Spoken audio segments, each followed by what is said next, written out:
말씀의 제목은 예수님을 신문하다 라는 제목으로 말씀을 나누겠습니다. 성도의 삶은 하나님께서 부여하신 것입니다. 그래서 하나님 나라 백성으로서의 삶입니다. 그러나 우리는 이 땅에 발을 딛고 살아가기 때문에 하나님 나라의 질서와 또 이 땅의 질서로 충돌하고 거기서 혼란을 느끼는 자들입니다. 그렇기 때문에 성도의 일상의 모든 영역에서 하나님 나라의 어떠하심이 반영돼야지 우리는 온전하게 성도로 살아갈 수 있습니다. 다시 말하면 성도의 말과 성품, 행동 모든 것에서 하나님의 어떠하심이 기준이 돼야 되고 이것이 반영이 될 때에 우리는 하나님 나라 백성으로 살 수가 있는 겁니다. 오늘 본문은 이러한 사실을 우리에게 잘 보여줍니다. 이상할 정도로 주께서 재판정에서 무엇인가를 당하시는데 신문을 당하시는데 그것을 통해서 우리는 이것을 볼 수가 있다는 것입니다. 그럼 과연 예수께서 어떠한 모습을 보이실까요? 오늘 말씀을 통해서 우리는 이것을 보고자 합니다. 먼저 12절의 말씀을 보십시다. 거기 보면 예수께서 군대와 천부장과 유대인의 아랫사람들이 예수를 잡았다라고 되어 있습니다. 이 앞전의 사건은 무엇입니까? 예수께서 예수를 잡으러 오자 베드로가 말고의 귀를 칼로 잘라버려요. 그러자 예수께서 말고의 귀를 회복시켜 주시고 베드로에게 그것을 금합니다. 폭력을 금한 사건이 바로 있습니다. 그러자마자 이들이 예수를 잡았다라고 성경은 기록합니다. 그런데 요한의 기록이 특이한 게 있습니다. 그냥 잡았다라고 말하지 않아요. 어떻게 되어 있습니까? 잡아 결박하였다라고 이야기합니다. 그냥 붙잡아도 되잖아요. 예수님이 베드로가 칼로 이렇게 설쳐도 하지 말라라고 하셨고 자기 군인들이 왔을 때 예수님이 너희 누구 찾냐? 내가 바로 그 사람이다 라고 스스로 나왔던 분이란 말이에요. 그러면 그냥 갑시다 하고 데려가면 돼요. 근데 결박했다라는 것은 꽁꽁 묶었다라는 거죠. 이렇게 했다라는 것은 뭐 한 거죠? 가는 도중에 누가 봐도 이 사람이 죄인입니다 라는 것을 보여주게 하려고 의도적인 행동을 하고 있는 겁니다. 생각을 해보세요. 우리 앞전 사건 생각을 해보십시오. 6절의 말씀 한번 읽어볼까요? 이게 더 빠를 수 있습니다. 6절 읽겠습니다. 시작.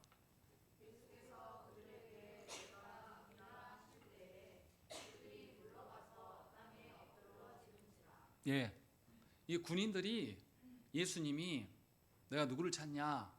나사렛 예수다 라고 했을 때 내가 그다 라고 바뀌었을 때 군인들이 어떻게 됐습니까?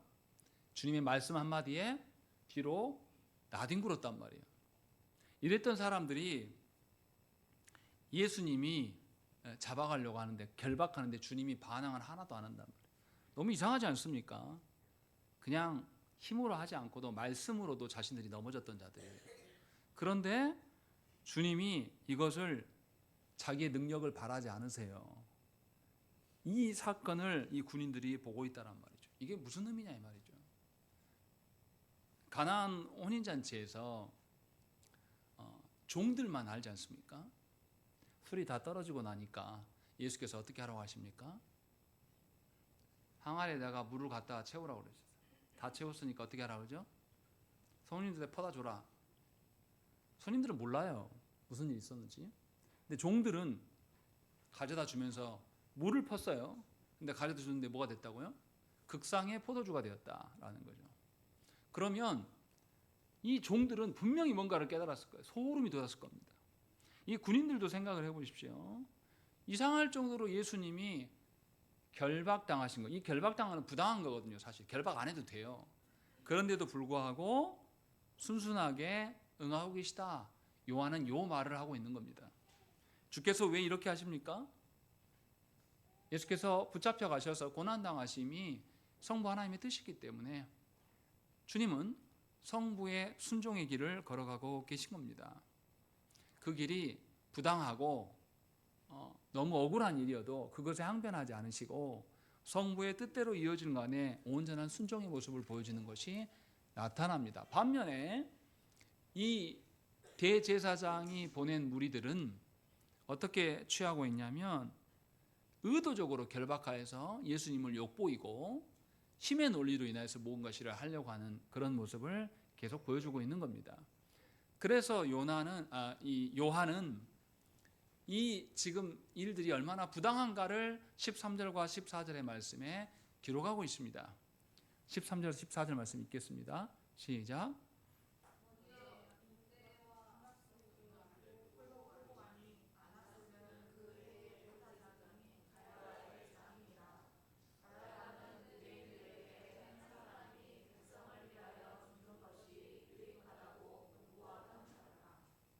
누가 대제사장입니까?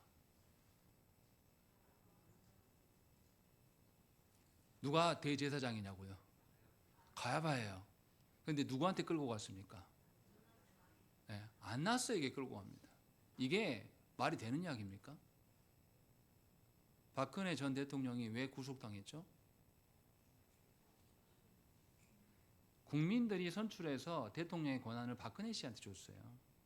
그런데 그 권한을 가지고 누가 최순실 씨가 뒤에서 장난질을 했거든요. 그래서 구속당한 겁니다. 분명히 대제사장은 가야바예요. 그런데 이상할 정도로 오늘 사건에는 가야바가 나오지 않아요. 안나스에게로 데려갔다라고 이야기를 하고 있는 겁니다. 얼마나 이상합니까? 뭔가 너무 뒤가 구리네 라는 느낌이 들어요. 요한은 이것을 지적하고 있는 겁니다. 더군다나 예수님이 붙잡힌 때가 언제입니까? 하루 중에 밤이에요. 밤. 원래 재판장은 언제 열립니까? 낮에 열려요. 그러면 죄수들은 재판장이 열릴 때까지 감옥에 그냥 가둬놓으면 됩니다. 그런데 그렇게 하지 않아요. 이 대제사장의 무리는 상식적인 질서마저도 깨트리고 있습니다. 그 야밤에 안나스에게로 데려갑니다. 두 번째로 제사장은 분명히 가야바인데 이 가야바가 아니라 그의 장인에게 데려가고 있다라고 있는 것입니다. 물론 안나스도 전임 대제사장이 맞아요. 그러나 사실은 재판을 받아야 될 것은 대제사장인 가야바에게 가야 됩니다. 다시 말하면 이 장인과 사위는 하나님께서 주신 공적인 직분을 매우 사적으로 사용하고 있는 겁니다. 이거는 재판이라고 할 수가 없어요. 매우 악한 것이고 하나님이 주신 직분마저도 훼손하는 것이죠. 그리고 세 번째로 원래 하나님께서 대제사장을 주실 때는 어떻게 주셨습니까? 한 사람의 대제사장이 세워지면 중간에 그냥 그만두고 다른 사람이 하도록 하셨습니까? 그 사람이 죽을 때까지 하는 겁니다. 종신직이었어요. 그런데 그 전임 대제사장인 안나스가 살아있는데 누가 지금 대제사장이라고 이야기합니까? 가야바가 대제사장이다라고 이야기하는 것. 이런 것도 사실은 불법이에요. 다시 말하면 오늘 본문에 드러나는 대제사장은 온전한 대제사장이 아닙니다. 그러니까 당시 종교계가 얼마나 난잡하고 얼마나 무질서한가. 그리고 그런 무질서한 종교계에서 벌어지는 재판이 온전할 수 있겠는가라는 것이죠. 더더구나 가야바가 자기의 권한을 딱 쥐고 있는 게 아니라 가야바의 권한을 누가 함부로 막 쓰고 있습니까? 그의 장인이 섭정하고 있는 그런 형태가 나타나는 것입니다. 요한은 이것을 통해서 무엇을 드러내려고 합니까?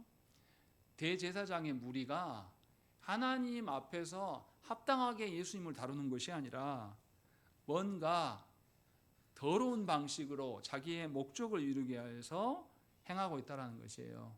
그래서 밤에라고 강조하고 있는 것이고 밤중에 불렀다라는 건 어두운 세력을 말하는 것이고 이들이 매우 불법적인 것들에 대해서 지금 행하고 있다라는 것을 말하고 있는 겁니다. 그리고 14절에 안나스만이 아니라 누구도 불법적인 사람인가라는 것. 14절에 가야바는 유대인들에게 한 사람이 백성을 위하여 죽는 것이 유익하다라고 말했던 사람이에요. 11장 50절의 말씀을 찾아보시죠.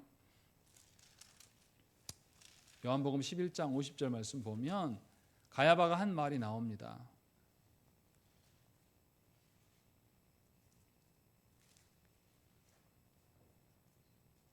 11장 50절 읽겠습니다. 시작.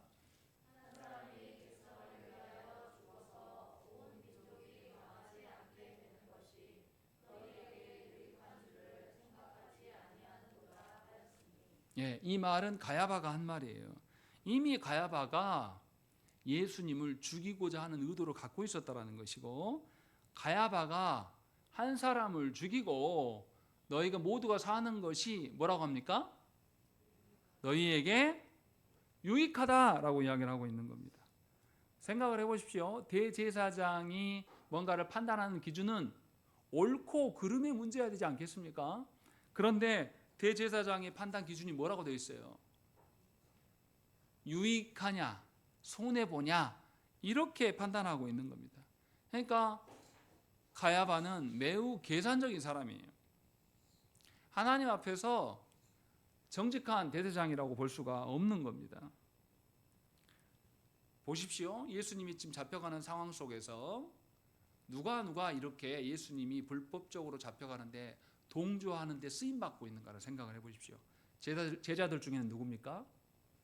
유다예요. 대제사장 중에서는 가야바입니다. 그리고 로마 법정에서는 빌라도입니다. 이런 사람들이 하나님의 구속의 역사 가운데 나타납니다. 그래서 누가복음 17장 1절 말씀에 뭐라고 말씀하시냐면, 예수께서 제자들에게 이르시되 실족하게 하는 것이 없을 수는 없으나 그렇게 하는 자에게는 화로다라고 말씀하고 있는 겁니다. 하나님의 구속의 역사 가운데 실족하게 하는 자가 분명히 있다. 그런데 그는 하나님의 진노 가운데 있을 수밖에 없다라고 성경은 분명히 밝힙니다. 그래서 예수님도 뭐라고 하냐면 유다를 보면서 차라리 나지 않았으면 좋을 뻔했다라고 말씀합니다. 유다도 그렇고요, 안나스도 그렇고요, 가야바도 그렇고 다 하나님을 아는 자들입니다. 저와 여러분들 잘 생각을 해보셔야 돼요. 하나님께 쓰임 받는다는 것은 하나님 편에서 쓰임 받을 수도 있지만 하나님과 반대되는 편에서 쓰임 받을 수도 있습니다. 이렇게 쓰임 받는 사람은 하나님의 진노를 받을 수밖에 없어요. 얼마나 안타까운 일입니까? 그런데 오늘 본문에 그런 사람이 등장하고 있고, 세상적으로 봤을 때는, 당시 상황적으로 봤을 때는 그 사람이 누구였어요? 대제사장이었어요. 권한이 있는 사람입니다. 그래서 사람들이 존경은 했겠죠. 그러나 가야바가 죽고 나서 가야바가 바로 그리스도 앞에 서게 될 겁니다. 그리고 영원한 죽지 않는 형벌을 받는 과정 가운데 지금도 그러고 있을 거란 말이죠. 그러니까 우리 자신을 돌아봐야 돼요. 하나님께서 주신 직분으로 내가 나를 지켜내고 있는 것이, 나를 지켜내는 것인지 하나님의 이름을 지켜내는 자로 살아가고 있는지를 우리 자신을 돌아봐야 됩니다. 하나님께서 정말 기뻐하면서 나를 사용하실까?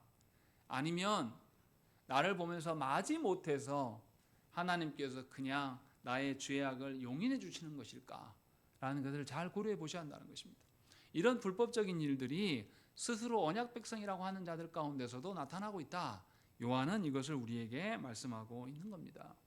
매우 무서운 이야기예요. 교회 안에 있었으나 하나님을 대적하는 방식으로 쓰임받다가 사라져간 사람들, 그냥 사라지지 않습니다. 하나님의 영원한 진노 가운데, 멈출 수 없는 하나님의 형벌 가운데 놓이게 될 겁니다. 얼마나 불행한 일입니까? 유다는 3년 동안 누구도 보지 못했던 예수님과 함께 공생애를 보냈던 사람이에요. 그런 사람인데도 불구하고 이런 길을 갔다라는 것이죠. 요한은 이 불법적인 자리에 우리가 서지 않았는지 묻고 있는 겁니다. 그래서 그것을 고발하고 있는 거예요. 그리고 이어서 놀랍게 15절부터 18절 말씀에 보면 예수님이 붙잡혀 가셨는데 되돌아온 두 제자에 대한 이야기가 나타납니다. 마태는 모든 제자들이 스승을 버리고 도망했다라고 기록을 합니다. 마태 자신도 도망했기 때문에 누가 되돌아갔는지 잘 몰라요. 그런데 요한복음에 보면 돌아온 두 제자가 있다라고 이야기를 합니다. 누구와 누굽니까? 베드로와 다른 제자라고 설명을 하고 있습니다. 베드로는 예수님을 사랑했기 때문에 도망가던 그의 발걸음을 돌이켰습니다. 스승의 마지막 임종을 지키지 못하면 후회할 그런 마음에 돌아온 베드로의 사랑은 참 아름다워요. 그렇다면 다른 제자는 누구일까요? 요한은 항상 자기를 드러내지 않습니다. 20장 보십시오. 20장 2절 보겠습니다. 20장 2절 보시면 시몬 베드로와 예수께서 사랑하시던 그 다른 제자에게 달려가서, 또 3절도 보면 베드로와 그 다른 제자가, 또 4절을 보시면 그 다른 제자가 베드로보다 더 빨리 달려가서 라고 이야기했고, 8절에도 보시면 그때의 무덤에 먼저 갔던 그 다른 제자도 라고 이야기를 하고 있습니다. 이처럼 요한은 자기 자신을 감추면서 기록하는 방식을 택해요. 다시 말하면 요한이 돌아온 겁니다. 그리고 중요한 점은 뭐냐면 이 다른 제자가 어떻게 행동하는지를 잘 봐야 돼요. 대제사장과 어떤 관계에 있다고요? 아는 사람이다. 그래서 대제사장하고 안면이 있기 때문에 문을 지키는 사람들에게 다 해요. 어때요? 요한이 가면 그냥 통과상이에요. 통과상. 계속 통과하는 거예요. 그런데 혼자만 통과한 게 아니라 뭐라고 되어 있습니까? 16절에 베드로는 문 밖에 서 있는지라 대제사장을 아는 그 다른 제자가 나가서 문 지키는 여자에게 말하여 베드로를 데리고 들어왔다라고 이야기를 하고 있습니다. 생각을 해보십시오. 아무리 대제사장과 아는 사람이라고 할지라도 예수님의 제자라고 밝혀지면 이 요한도 어떻게 돼요? 죽을 수 있습니다. 그리고 자신만이 그런 게 아니라 또 베드로를 데리고 더 들어오면 더 문제될 수 있어요. 더 위협한 상황이란 말이죠. 그런데도 불구하고 인맥이 끊어질 수도 있고 목숨이 끊어질 수도 있는 그런 위험을 감수하면서 이 요한은 행동하고 있는 겁니다. 다시 말하면 요한복음만 특이하게 예수께서 붙잡히고 난 뒤에 어떤 일이 벌어졌는가를 상세히 밝히고 있습니다. 이런 특권은 요한에게만 주어진 겁니다. 이런 특권이 주어진 이유는 무엇입니까? 요한이 인맥이 좋아서 그런 겁니까? 아니에요. 요한이 인맥을 좋아서 그랬다라면 베드로는 부르지 않았을 겁니다. 그러나 요한은 베드로도 같이 불러요. 왜 이렇게 할까요? 요한은 예수님을 사랑하는 사람이에요. 그래서 요한은 자기 자신을 표현할 때 다른 제자라고도 표현하지만 주님을 사랑하는 제자라고도 표현합니다. 요한이 이렇게 위험을 무릅쓰고도 주님의 사랑하는 마음이 크고 간절했기 때문에 이 일들에 행동했고, 그래서 사복음서에서 예수님이 붙잡히신 이후의 상황들이 자세히 기록될 수가 있었다는 것입니다. 이처럼 요한은 자신만이 아니라 주님의 사랑에 근거해서 다른 제자인 베드로도 함께 돌보고 있는 것을 우리가 볼 수가 있는 것입니다. 근데 이 요한의 호의로 말미암아서 베드로가 어려움에 처해지게 됩니다. 17절 말씀 읽겠습니다. 시작.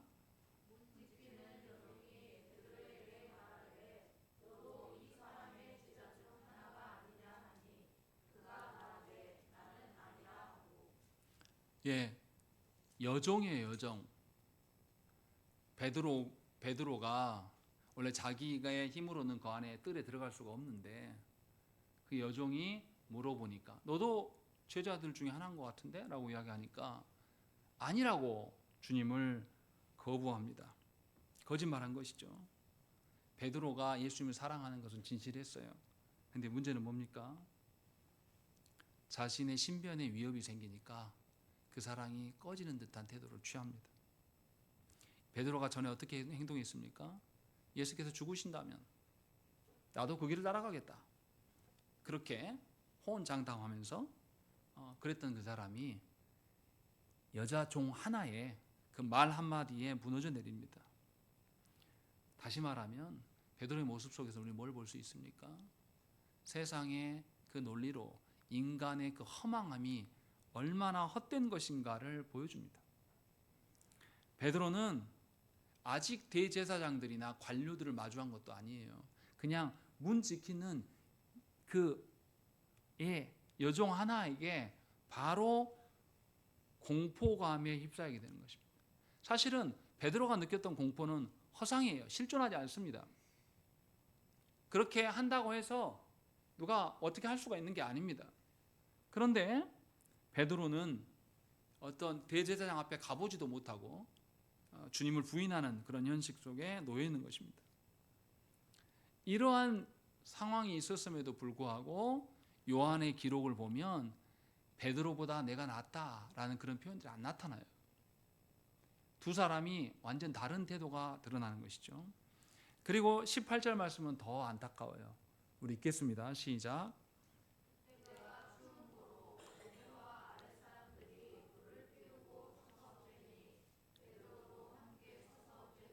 예, 베드로가 부인하고 두려웠으면 바로 그 자리를 떠야죠. 근데 못 떠났습니다. 왜 못 떠났습니까?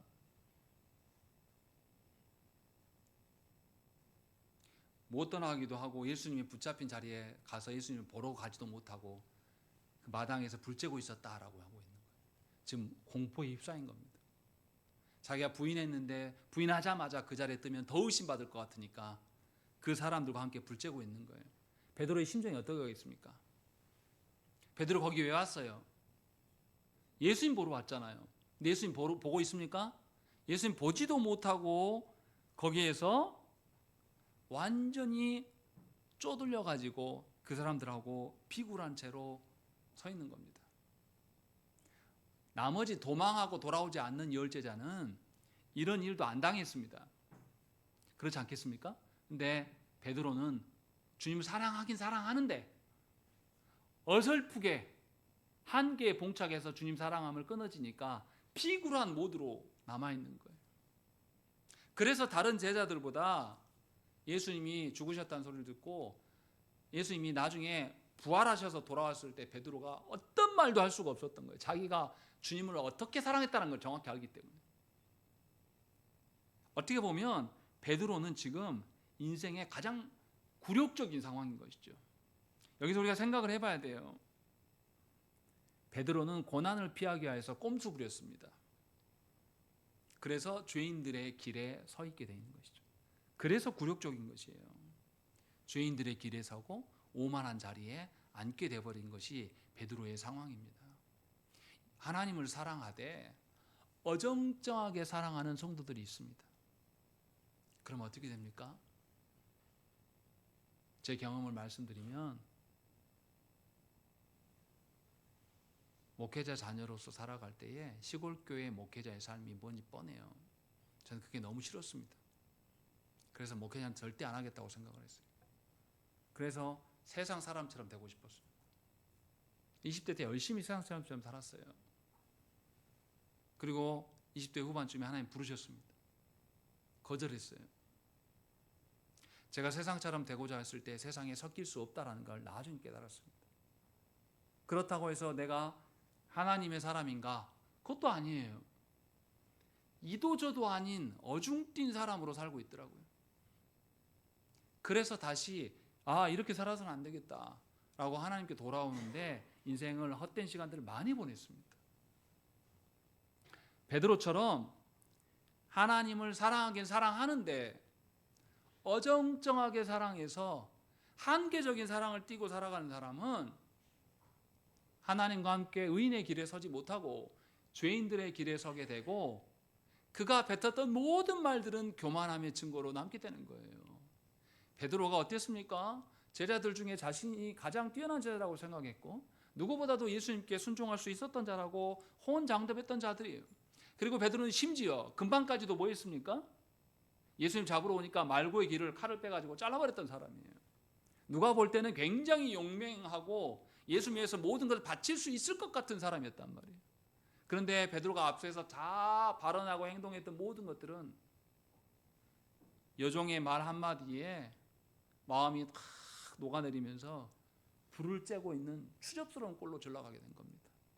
하나님을 사랑하되 어정쩡해 사랑하는 성도들의 삶이 바로 이와 같다는 것이에요. 도망해버리고 돌아오지 않는 제자들은 이런 굴욕은 당하지 않았어요. 그런데 나는 달라, 나는 너희들하고 달라 했던 베드로는 정말 치욕을 당한 거죠. 베드로는 고난은 피했어요. 그런데 평생의 불명예와 추접스러움을 안고 살아가게 된 것이죠. 우리가 하나님을 사랑할 때에 온전히 사랑하든지 온전히 하나님 앞에 서지 않으면 이런 신앙생활을 할 수밖에 없는 거예요. 아마 우리 각자는 그렇게 말할 겁니다. 아니요, 나 그래도 하나님 위해서 이거 했어요 라고 말할지 모르겠어요. 그러나 그것은 하나님 사랑한 게 아니에요. 성경은 분명하게 우리에게 경고합니다. 하나님 사랑할 거면 전심으로 사랑하셔야 됩니다. 하나님 사랑할 거면 여러분들이 모든 영역에서 하나님을 인정할 줄 알아야 돼요. 그리스도인들이 왜 이 땅에서 빛과 소금이 되지 못합니까? 교회 안에서만 주여 주여 외치기 때문에 그래요. 세상에 나가서는 교회로 살려고 하는 성도가 별로 없습니다. 세상에서는 그저 일반 시민이고 싶은 거죠. 학교에 가서는 그냥 학생이고 싶은 것뿐이에요. 친구들끼리 가서는 친구들로만 서고 싶은 겁니다. 이것은 참된 그리스도인이 아닙니다. 그래서 베드로는 이런 굴욕을 당하고 있는 겁니다. 바울은 우리에게 이렇게 말해요. 주님과 함께 영광을 받기 위해서는 주님과 함께 고난도 반드시 받아야 된다라고 말씀하고 있는 겁니다. 모든 성도는 예수님의 제자로서 주께서 받으시는 고난에 참여하는 자들입니다. 만약 고난을 피하기 위해서 꼼수를 쓴다면 매우 굴욕적인 신앙생활을 하게 될 것입니다. 그리고 평생에 그것은 그 사람의 추접스러운 오물이 되어서 그의 인생길에 계속 걸림돌이 될 것입니다. 다행인 것은 베드로는 친히 주께서 부활하신 이후에 찾아가셔서 베드로의 오명을 다 걷어주십니다. 그리고 다시금 주 앞에 설 수 있도록 하나님께서 은혜를 베푸시는 것입니다. 그러나 생각을 해보십시오. 베드로가 나이가 들어가면서 계속 자신이 하나님께 불순종했던 것, 어정쩡히 사랑했던 것이 얼마나 부끄러운 일로 남았겠습니까? 우리 자신을 돌아보셔야 됩니다. 하나님 앞에서 우리는 어떤 사랑을 드러내고 있는가? 요한의 기록을 보면 요한과 베드로가 굉장히 다른 사람임을 분명히 우리가 알 수가 있어요. 분명히 요한은 대조하려고 쓴 것은 아니지만 하나님께서는 이것을 대조하고 계신다는 것이죠. 이어서 이제 19절부터 24절의 말씀을 보면 예수님을 신문하는 장면이 나타납니다. 기가 막힌 것은 뭐냐면 안나스는 대제사장입니까? 대제사장이 아닙니까? 아니에요. 진짜 궁극적인 대제사장은 누굽니까? 예수님이에요. 가야바 아니에요. 가야바는 그 기간 동안에만이에요. 그러니까 궁극적인 대제사장을 누가 신문해요? 은퇴한 대제사장이, 우리식으로 말하면 증경총회장이 하나님을 운운한단 말이죠.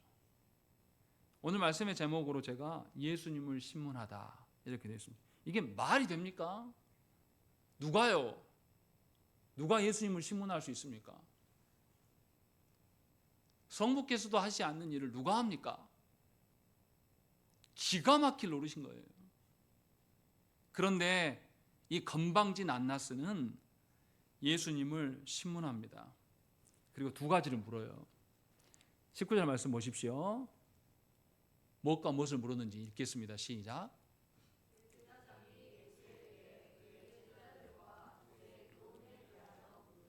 예, 제자들과 교훈에 대한 질문을 하고 있습니다. 이 안나스가 아주 교활한 인간입니다.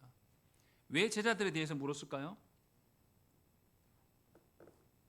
예수께서 뭔가 활동을 하는데 그 활동에 누구도 제자들까지 생겨났다라는 거예요. 다시 말하면 예수는 로마 시민사회에서 누군가를 선동하고 다니는 인물이다 라고 지금 조작질을 하고 있는 겁니다. 더군다나 예수님이 분명히 앞에서 뭐라고 했습니까? 너희가 누구를 찾으러 왔냐? 나사렛 예수다. 내가 바로 그다. 그리고 예수님 뭐라고 그러셨죠? 자기를 밝히고 이렇게 두 번이나 자기를 밝히면서 누구는 건드리지 마라. 제자들은 건드리지 마. 쟤들 잘못 없어. 라고 주님이 막으셨단 말이에요. 근데 이것을 알고도 어떻게 해요? 제자들을 건드리는 겁니다. 그러니까 안나스는 아주 빌어먹을 작자인 거죠. 예수님이 뭐에 취약하다는 걸 잘 들어서 알고 있었고, 그래서 제자들을 건드리면 예수님이 실토할 것 같으니까 이런 방식을 택하는 겁니다. 두 번째로 주님의 가르치심에 대해서 물어요. 주님의 가르치신 것에 대해서 묻는 이유는 뭡니까? 이 안나스는 대제사장이었던 사람이에요. 그러니까 율법에 능할 거란 말이죠. 자신의 율법의 기준으로 진정한 대제사장이신 예수님을 평가하고 정죄하려고, 그래서 죽이려고 지금 행동하고 있는 겁니다. 아니, 말씀이신 예수님이 지금 지 앞에 놓여 있는데 그 말씀이신 예수님을 지가 아는 율법으로 평가하고 싶은 거죠. 이렇게 교만한 인간이 있을 수 있습니까? 그런데 놀랍게 이런 자가 전임 대제사장이다 라고 성경은 말하고 있는 거예요. 얼마나 말도 안 되는 태도입니까? 그런데도 그 다음 말씀 보십시오. 예수님의 대응을 봐보십시오. 20절과 21절 말씀 읽겠습니다. 시작.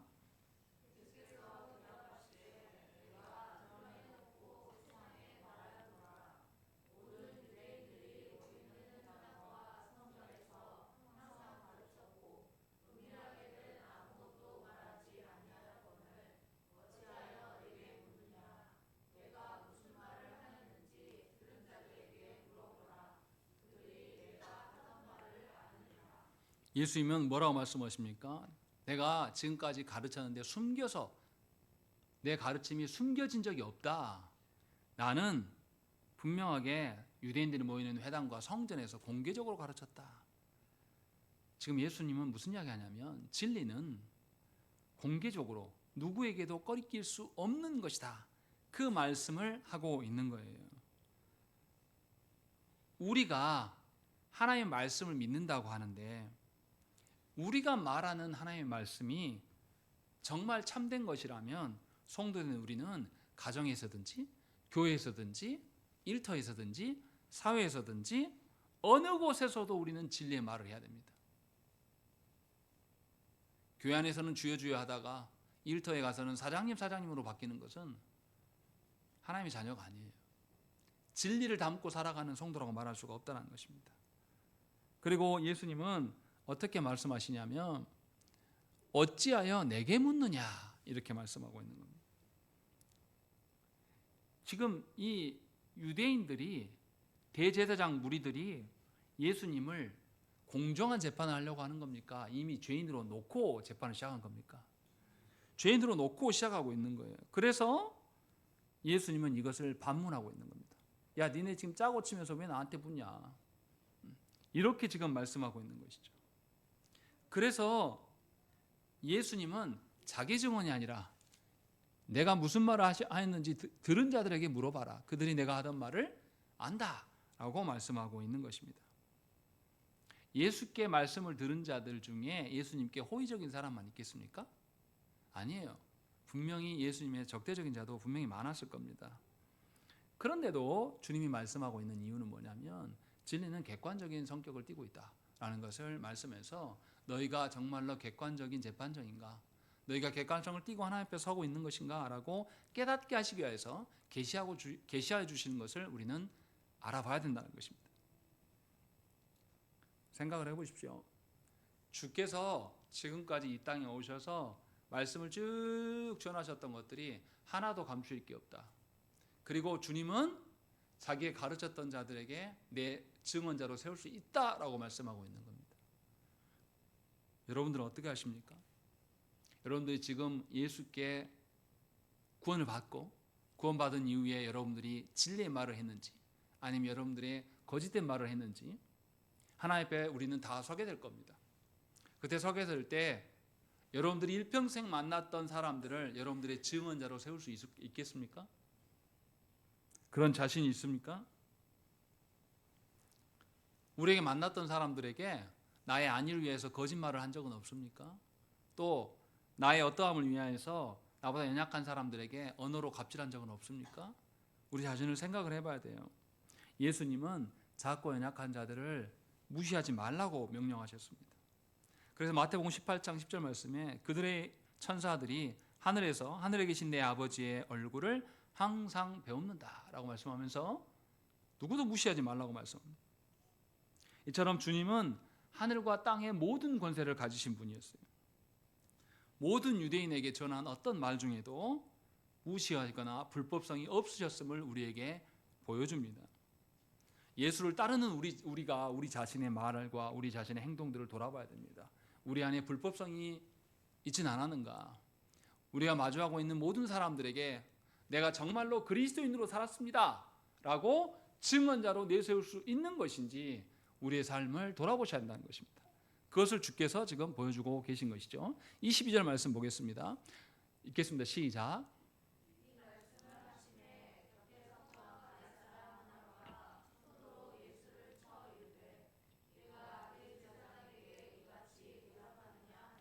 예. 예수께서 이렇게 말씀하시니까 옆에 있는 대제사장의 아랫사람이 예수님의 얼굴을 가격해요. 얼마나 기가 막힌 현실입니까? 재판장 자체도 불의한데 그 재판장의 수하에 있는 사람도 똑같이 불의한 놈이에요. 그래서 뭐냐면 재판의 공정함 이런 거 없어요. 재판정인데 가격한단 말이에요. 이것은 힘으로 하겠다는 거잖아요. 또 힘으로 해도 통했다라는 것을 우리에게 보여주고 있는 거예요. 그러니까 완전히 불의한 형식인 거죠. 이 정도라면 공적인 재판관이면 어떻게 해야 됩니까? 제지해야죠. 못하게. 뭐 하는 겁니까? 그래서 판사들이 뭐 합니까? 재판 진행하는데 소란을 일으키든지 난동을 피우면 어떻게 해요? 감옥에 넣을 수 있어요. 그게 재판장의 모습이란 말이에요. 근데 지금 난장판이에요.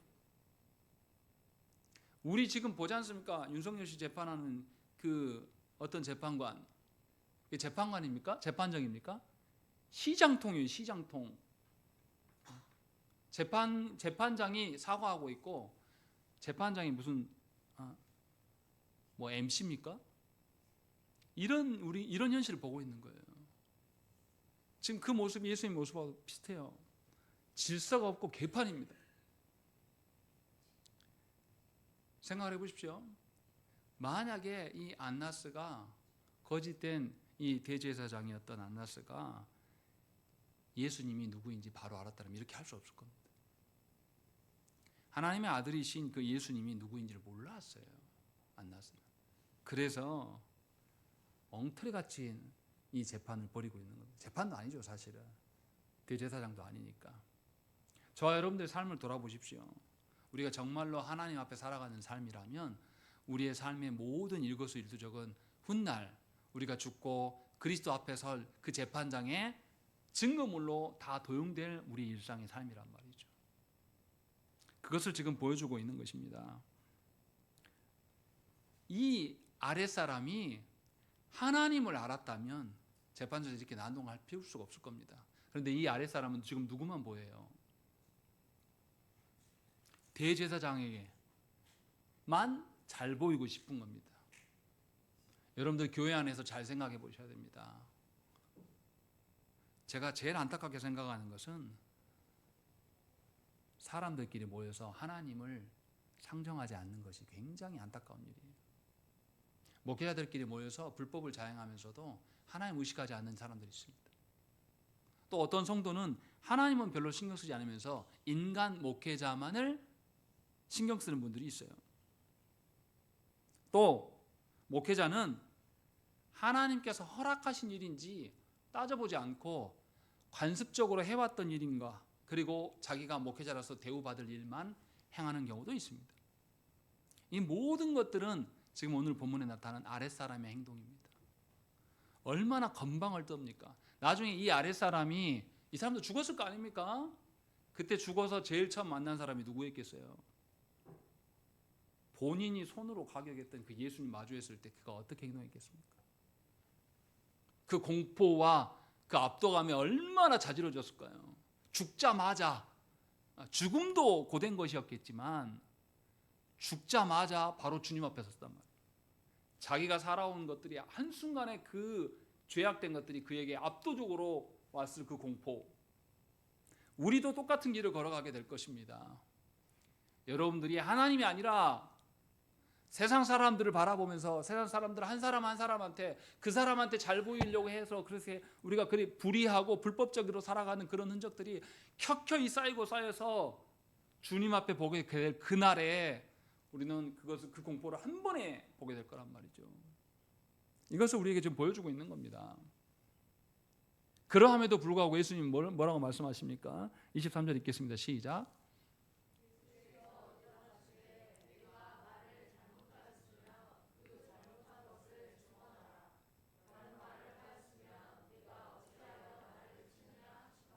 예, 예수님은 입증할 책임이 자신에게 없다. 너희가 나를 이미 오해해서 죄인으로 간주하고 있다면 그 죄인으로 간주하는 책임이 너희에게 있다라고 주님 말씀하고 있는 겁니다. 주님은 하나님이시고 신적 권세를 가지신 분임에도 불구하고 절대 신적 권위를 사용하지 않으십니다.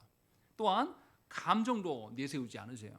이미 아랫사람에게 한 대 얼굴을 가격당하셨어요. 그럼 얼마나 이 화가 치밀어 오겠습니까? 예수님도 온전한 사람이신데. 그런데도 불구하고 주님은 오히려 다른 이야기를 하는 것이죠. 내가 말을 잘못하였으면 그 잘못한 것을 증언해라. 바른 말을 하였다면 네가 어찌하여 나를 치느냐라는 거죠. 그 사람의 행동에 대해서 지적하시면서 계시해 주시는 것이죠. 우리 모두는 주 앞에 서게 될 날이 있습니다. 그리고 주 앞에 서게 될 때는 우리가 행했던 말하고 행동했던 모든 것에 대한 해명을 우리는 하게 될 것이에요. 지금 주님은 그것을 이야기를 하고 있는 겁니다. 그렇게 해서 이들에게 안나스를 포함한 그곳에 있는 거짓된 유대인들에게 다시금 돌이킬 수 있는 기회를 주님은 제공하고 계십니다. 그런데도 불구하고 이들은 돌이킬 생각이 추호도 없어요. 24절 말씀 보세요. 읽겠습니다. 시작.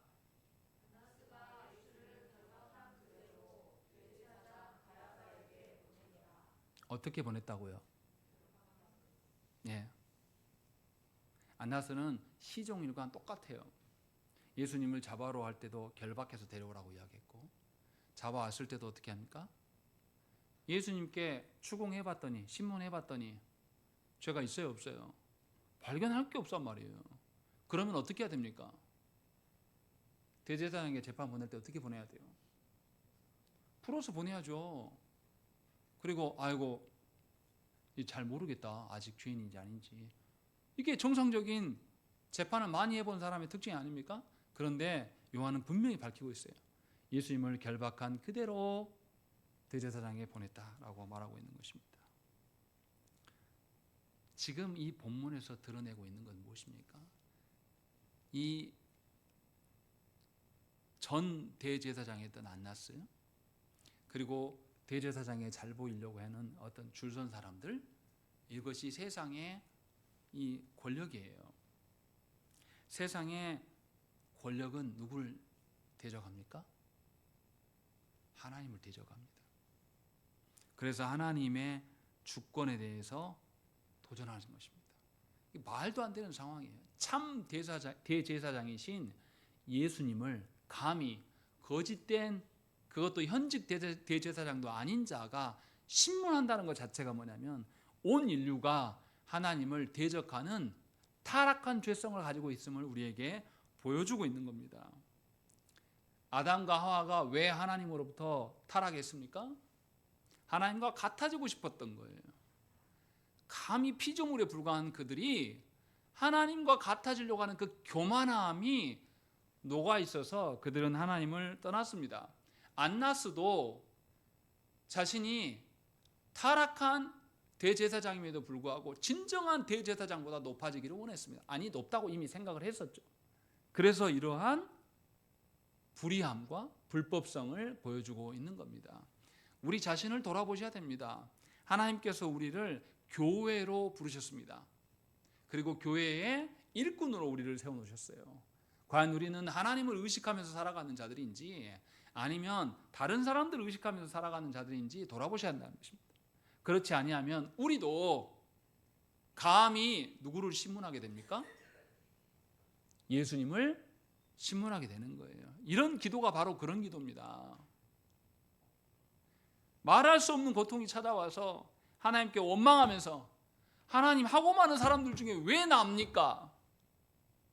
하나님, 내가 뭘 잘못했는데 왜 나에게 이런 고통을 줍니까? 이런 기도가 누구를 신문하는 거예요? 하나님을 신문하는 겁니다. 우리는 이런 기도 많이 해요. 하나님에 대한 그 교만함이 우리 안에 가득하기 때문이에요. 자칫 잘못하면 하나님을 사랑하는 자로 사는 것이 아니라 하나님을 사랑하기는 사랑하는데 베드로처럼 어설프게 사랑해서 굴욕적인 삶을 살아갈 수도 있고, 안나스처럼 아예 하나님보다 높아지고 싶어서 하나님을 신문하는 자로 살아갈 수도 있음을 오늘 본문에서 우리에게 말씀하고 있습니다. 요한은 담담히 자기 일을 다 감춰서 우리에게 객관적으로 제시하기를 원하면서 이 말씀을 주고 있습니다. 우리 자신을 돌아보십시다. 우리는 과연 어떤 자입니까? 하나님을 사랑하는 겁니까? 그렇다면 하나님을 향한 우리의 사랑이 끝까지 지속될 사랑입니까? 아니면 베드로처럼 두려움 앞에서 무너질 사랑입니까? 하나님이 주신 것들을 전부를 다 활용해서라도 하나님을 사랑할 수 있게 힘쓰시기는 성도로 살아가시길 빕니다. 굴욕적인 신앙생활이 아니라 진실로 하나님의 것을 추구했던 사람이다. 그가 세상적으로는 별 볼 일 없는 사람이었으나 진실로 하나님을 위하여서 힘쓰며 애쓰는 자였다라는 증언자들이 여러분들의 일생 가운데 많이 나와야 됩니다. 늘 제가 예로 들지만 저희 고향교회에 정말 힘없고 말 수 없는 그 권사님이 계셨어요. 허리도 굽어가지고 피지도 못합니다. 아무 능력도 없어요. 그런데 그분은 늘 무슨 일만 생기면 제일 먼저 교회로 달려온 분이에요. 그리고 그분이 돌아가셨을 때 모든 성도가 교회장으로 합시다. 당연한 거죠. 다 증언자가 되어주는 거죠. 그가 평생에 어떻게 살았는지를 다 증언자로 써있어요. 얼마나 그 신앙이 아름답습니까? 그분이 뭔가 그 교회를 위하여서 엄청난 걸 이뤄내고 뭐 헌신한 그런 건 없어요. 세상적으로 가진 것이 없고 세상적으로 힘이 없는 분이었으니까. 그러나 그분은 하나님을 사랑하는 것은 끝까지 사랑했어요. 자신의 목숨이 붙어있는 한 하나님을 사랑하기 위해서 힘쓰고 있었다는 것이죠. 하나님께서 우리에게 그런 사랑으로 우리를 사랑하시고 또한 그런 사랑을 받기를 원하십니다. 우리도 하나님을 신문하는 자가 아니라 하나님을 사랑하는 자로 담담히 주 앞에 서시기를 간절히 축원합니다. 함께 기도하겠습니다.